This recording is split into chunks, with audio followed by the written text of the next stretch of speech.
رمضان قل لي بربك هل أتيت برحمة وكذا سرور العتق من نيران. Bismillah, alhamdulillah, wa salatu wa salamu ala rasulillah, amma ba'd, assalamu alaikum wa rahmatullah. Chers frères et sœurs, en ce mois béni de Ramadan, nous sommes tous en contact d'une manière ou d'une autre avec le livre d'Allah, le Coran. Nous prions, nous écoutons et lisons le Coran plus que d'habitude, et pour certains d'entre nous, nous nous sommes fixés un objectif de lire 10 pages, 20 pages ou plus par jour. Donc en règle générale, pendant ce mois béni de Ramadan, nous fournissons un effort pour lire le Coran plus que d'habitude. Dans ce contexte, il est important de se rappeler d'une parole du messager d'Allah sallallahu alayhi wa sallam qui a été rapportée par l'imam Muslim rahimahullah, dans lequel le prophète sallallahu alayhi wa sallam dit Wal Qur'anu hujjatun laka aw alayka. Le Coran sera un argument pour ou contre toi. C'est-à-dire que le Coran viendra à nous le jour du jugement dernier, soit pour nous défendre, soit pour témoigner contre nous. En d'autres termes, le prophète sallallahu alayhi wa sallam nous dit que chaque lecture du Coran n'est pas forcément bénéfique pour nous. Penser de cette façon n'est pas correct. Penser que chacune de nos lectures témoignera en notre faveur, qu'elle élèvera notre rang auprès d'Allah tabaraka wa ta'ala et qu'elle fera de nous des serviteurs agréés par Allah tabaraka wa ta'ala est une pensée qui n'est pas correcte. Car le Coran sera soit un argument en notre faveur, intercédant pour nous, venu pour nous défendre le jour du jugement dernier, soit il se plaindra de nous et il sera un argument en notre défaveur, il sera contre nous. En effet, au jour du jugement dernier, le Coran peut se plaindre à nous de cette façon. Cette personne-là m'a abandonné, cette personne-là ne m'a pas lu, cette personne-là n'a pas jugé entre les gens selon moi, cette personne-là n'a pas corrigé sa moralité selon la moralité du Coran. Donc, le Coran peut être en notre défaveur au jour du jugement dernier. Chers frères et sœurs, ce hadith nous pousse donc à nous interroger sur notre relation avec le Coran. Abdullah ibn Mas'ud radiyallahu anhu décrit les personnes pour lesquelles le Coran sera un argument en leur faveur au jour du jugement dernier de cette façon-là. Tout d'abord, avant de passer à la parole de Abdullah ibn Mas'ud radiyallahu anhu, parlons de Abdullah ibn Mas'ud. Quelle est l'importance d'Abdullah ibn Mas'ud? Abdullah ibn Mas'ud radiyallahu anhu était quelqu'un qui était connu pour son attachement au Coran. C'était quelqu'un qui connaissait les causes des révélations, qui connaissait les versets en détail. C'était un des compagnons les plus savants au sujet du Coran. C'était quelqu'un qui a lutté pour vivre et faire vivre le Coran, même dans les moments les plus difficiles. Rappelez-vous, il est venu en plein milieu des polythéistes mécois pour lire la sourate Ar-Rahman, quitte à se faire lyncher et tomber dans le coma.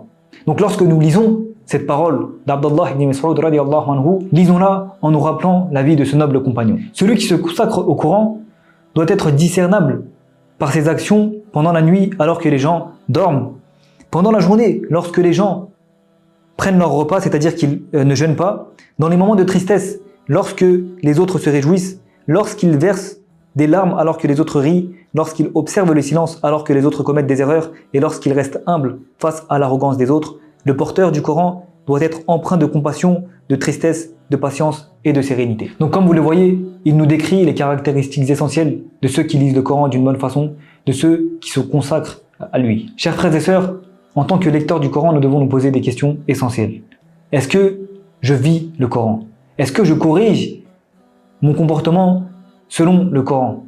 Est-ce que je respecte les lois, les ordres qu'il y a dans le Coran? Est-ce que je me corrige? Est-ce que je suis au garde à vous face aux paroles d'Allah tabaraka wa ta'ala dans le Coran? Eh bien, nous devons répondre à ces questions pour pouvoir nous jauger, pour pouvoir analyser notre situation. Si nous arrivons à donner les bonnes réponses à ces questions-là, si nous tentons du mieux que nous pouvons de respecter le Coran, d'appliquer les lois qu'il y a dans le Coran, d'appliquer les ordres qu'il y a dans le Coran, d'être au garde à vous face au verset d'Allah tabaraka wa ta'ala, eh bien, nous espérons être de ceux pour lesquels le Coran sera un argument en leur faveur lors du jugement dernier. Lorsque Omar radiyallahu anhu était calife, un homme est venu à sa rencontre et lui a dit des choses désagréables devant tout le monde. À ce moment-là, Omar radiyallahu anhu a pris son bâton pour le réprimander et à ce moment-là, un homme est venu voir Omar radiyallahu anhu et lui a dit « Ô émir des croyants, cet homme est un ignorant parmi les ignorants. Ne prête pas attention à ses paroles et rappelle-toi de ce verset «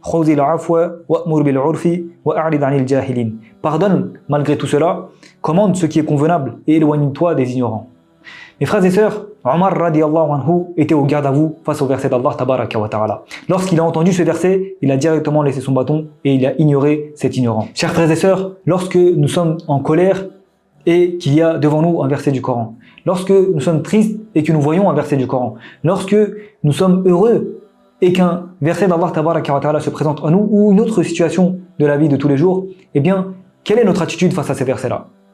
Est-ce que nous arrivons à être comme Omar ibn al-Khattab radiyallahu anhu face au verset d'Allah Tabaraka wa Ta'ala? Est-ce que nous arrivons à être au garde à vous face au verset d'Allah Tabaraka wa Ta'ala et mettre en pratique directement ces versets qui viennent à nous? Si nous arrivons à le faire, alors nous serons de ceux pour qui le Coran sera un argument en leur faveur. Sinon, qu'Allah Tabaraka wa Ta'ala nous en préserve, nous serons peut-être de ceux qui lisent le Coran mais qui ne l'appliquent pas, qui connaissent le Coran mais qui ne l'appliquent pas. Qu'Allah nous en préserve. Réfugions-nous auprès d'Allah Tabaraka wa Ta'ala d'être de ces personnes-là. Hassan al-Basri, rahimullah, dit qu'il y a 3 types de lecteurs du Coran. Premièrement, il dit que certaines personnes qui lisent le Coran en font un commerce, c'est-à-dire qu'ils vendent les versets d'Allah à un bas prix, ils préfèrent la vie d'ici-bas à celle de l'au-delà, et donc il n'est pas nécessaire de faire de grandes recherches pour savoir qui sont ces personnes-là. Nous les voyons tous les jours, des personnes qui sont soi-disant savantes, qui connaissent beaucoup, qui connaissent le Coran, mais qui ne l'appliquent pas, qui seulement le lisent, mais ne le mettent pas en pratique. La deuxième catégorie de lecteurs du Coran, eh bien, ce sont des personnes qui ont lu le Coran, qui ont appris les lettres et les mots du Coran, mais qui ont transgressé les limites d'Allah, mais qui n'ont pas respecté les limites du Coran, ils n'ont pas mis en pratique les limites du Coran. Qui sont ces personnes-là, mes frères et sœurs? Eh bien, en réalité, c'est une version différente du premier cas. Ce sont des personnes qui lisent tellement bien le Coran que ce n'est pas possible de ne pas être ému lorsque nous les écoutons. Ce sont des personnes qui connaissent très bien les lettres du Coran, la phonétique, etc. Mais malheureusement, ces personnes-là transgressent les versets du Coran. Ces personnes-là ne mettent pas en pratique les versets qu'il y a dans le Coran. Ils se contentent de les lire d'une bonne façon pour émouvoir les gens, mais ne l'appliquent en aucun cas. Ils transgressent les lois d'Allah Tabaraka wa Ta'ala. Encore une fois, aujourd'hui, ce n'est pas difficile de les constater, de voir qui sont ces personnes-là. Les programmes télévisés, les chaînes YouTube remplies de ces personnes-là qui connaissent bien le Coran, qui connaissent bien la phonétique, mais qui, dans leur vie, en aucun cas, ils n'appliquent les versets d'Allah Tabaraka wa Ta'ala. En aucun cas, ils renient ce qu'il faut renier et ils adorent exclusivement ce qu'il faut adorer exclusivement tel qu'Allah Tabaraka wa Ta'ala. Nous les reconnaissons facilement qu'Allah Tabaraka wa Ta'ala nous préserve d'être de ces gens-là. La troisième catégorie décrite par Hassan al-Basri rahimullah est celle-ci. Cette personne-là lit le Coran et applique les remèdes qu'elle a appris du Coran pour guérir les maladies de son cœur.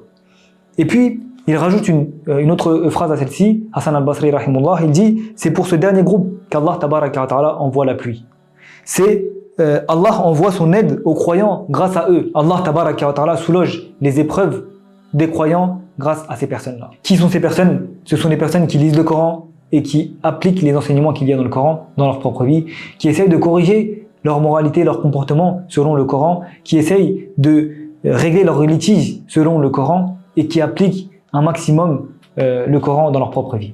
Chers frères et sœurs, encore une fois, nous devons nous interroger et nous poser la question, dans quelle catégorie suis-je?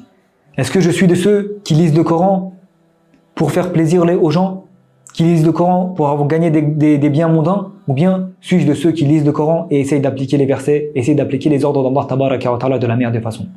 Si nous faisons partie de ceux qui lisent le Coran, mais qui essayent d'avoir des biens mondains, qui lisent le Coran, mais qui transgressent les lois d'Allah Tabaraka wa Ta'ala constamment, eh bien, qu'Allah nous en préserve, nous serons de ceux pour lesquels le Coran sera un argument en leur défaveur, pour lesquels le Coran se plaindra et dira « Oh Allah, cette personne-là m'a délaissé, cette personne-là m'a lu, mais elle ne m'a pas appliqué, cette personne-là n'a pas jugé des litiges. Selon moi, cette personne-là a complètement délaissé mes ordres et mes enseignements. » Mes frères et sœurs, chaque verset que nous lisons est une opportunité de réformer notre croyance, notre comportement, notre moralité, notre discipline et de nous purifier de nos péchés.